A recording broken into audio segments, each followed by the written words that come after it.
Ed eccoci in diretta anche oggi, sabato 26 novembre 2011. Buongiorno da Paolo Levorato. Andiamo a capire perché siamo qui oggi, perché ci sono Silvio De Zanchi, Luisa Codato e Marilena Nicolai che salutiamo. Tre personaggi che tramite Matteo Zanetti ce li siamo trovati catapultati qui con noi. Eccoli qua. Allora, Luisa Codato, che cos'è l'ESA?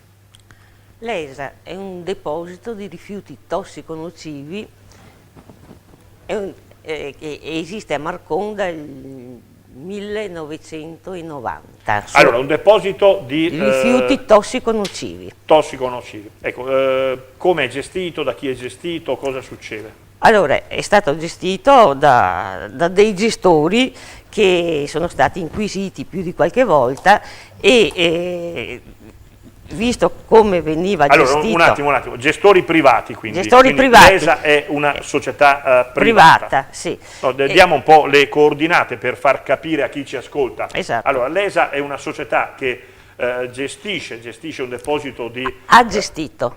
Allora. Ha gestito, perché la magistratura nel 2005 ha chiuso il deposito, ha fatto chiudere il deposito proprio per una strage di inadempienze che sono state fatte negli anni della gestione, cioè dal 1995 al 2005.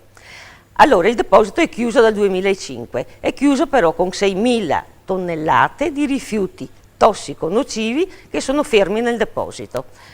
Questo deposito si trova in zona a ridosso della zona abitata, a fianco dell'autostrada A4, in zona dichiarata sia dalla provincia che da vari enti ancora nel 1995 ad alto rischio idraulico e proprio sotto l'argine del fiume Zero.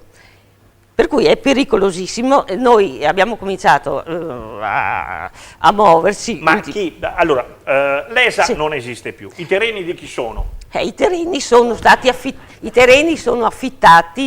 affittati da l'ingegnere Rossi, che adesso non c'è più, è mancato anche. Ma quindi terreni privati.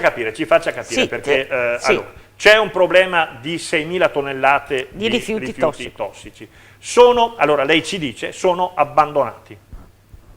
Sono chiusi là, non c'è nessuno dentro che possa controllare cosa succede. Cosa succede? Allora, a chi questo nostro appello, chi deve intervenire? Intanto vediamo delle immagini. Allora, sentiamo Silvio De Zanchi.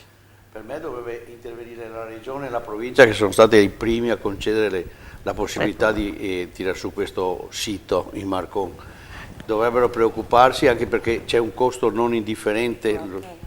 C'è un costo non indifferente. No, ma a parte i costi, perché questi costi, scusatemi perché qui i costi, se ci sono stati dei danni, se veramente è pericoloso, i costi per me non devono esistere, perché si trovano i soldi per i famosi vitalizi, ogni mese noi paghiamo milioni di vitalizi a gente che magari non c'è più da anni, che è morta, però continuiamo a pagare i vitalizi, noi continuiamo a pagare i vitalizi, quindi lei non si faccia carico dei soldi, perché so che lei, Silvio De Zanchi, soldi, chi ha tanti soldi vive come un pascià. Allora, il problema c'è, dobbiamo risolverlo, esatto. Non ci interessa dove devono trovare i soldi, lo troveranno i politici.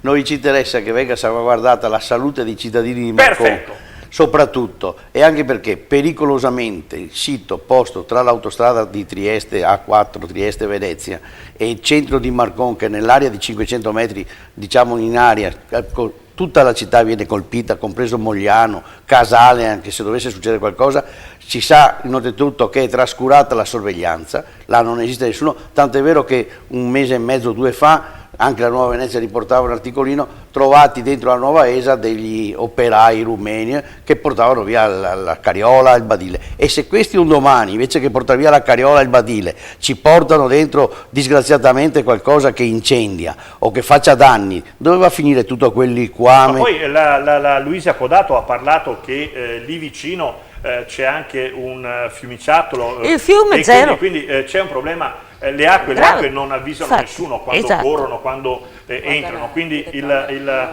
Marilena Nicolai, ci faccia capire, perché io dico la verità, di questa ESA non ne sapevo niente. Marilena Nicolai. Esatto. Io sono qui in veste di cittadina di Marcona, anche io so molto poco della storia della nuova ESA, ho comunque visto il filmato una decina di giorni fa, mi sono molto preoccupata e ho contattato la signora Luisa, che so che da anni si occupa della nuova ESA. Ho accettato di buon grado l'invito della signora a venire questa mattina come cittadina di Marcon, perché vorrei sostanzialmente porre alcune domande a chi dovrebbe occuparsi di questi rifiuti abbandonati alla nuova ESA. Vorrei sapere lo stato di usura dei bidoni, delle cisterne, e se vengono svolti periodicamente dei controlli per sapere se ci sono... Marilena Nicolai, sì. la ringrazio perché lei ha inquadrato il problema, lei ha fatto capire che qualcuno vuole capire.